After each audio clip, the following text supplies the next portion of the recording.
Mau uang nggak?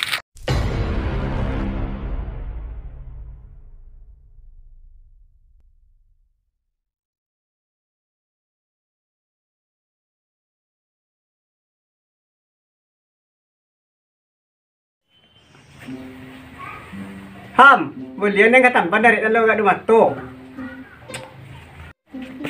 Ham, cepet barang kenapa banyak nih kau? Main nanti ah. Oke mami.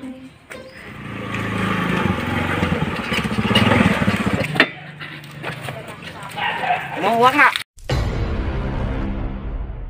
Uang? Mau ambil lah. Mau jalan-jalan sama abang ini? Ya? Ambil lah uangnya aja. Ini ambil lah, mau raw-raw nih, pakai makan mie, makan bakso, makan apa silakan. Tidak ada ya. Ambil lah. Ambil aja.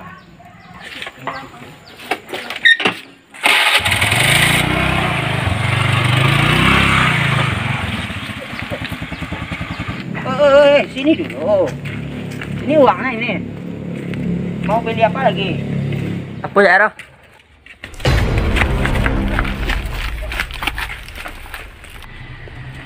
Kenapa ya? Oh, betul nih.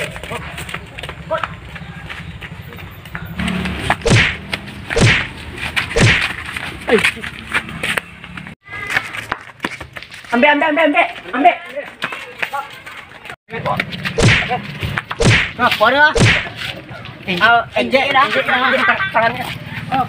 Hebatnya punya. 1, 2, 3. Tolong. Oh.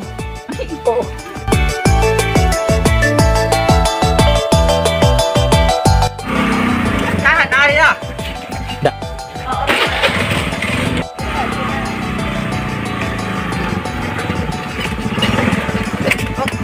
Tuh, ada yang banyak banget. Salah. Tah. Apa ya, Roh?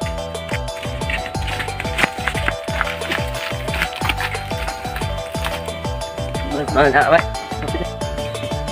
Kenapa ya? Banyak, Pak. Kenapa ya?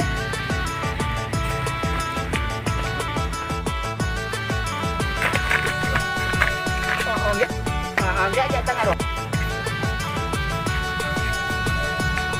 Betul nih.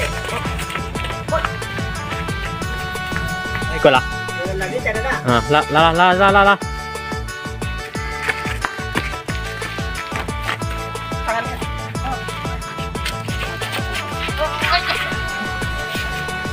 Oh no. Oh, tolong.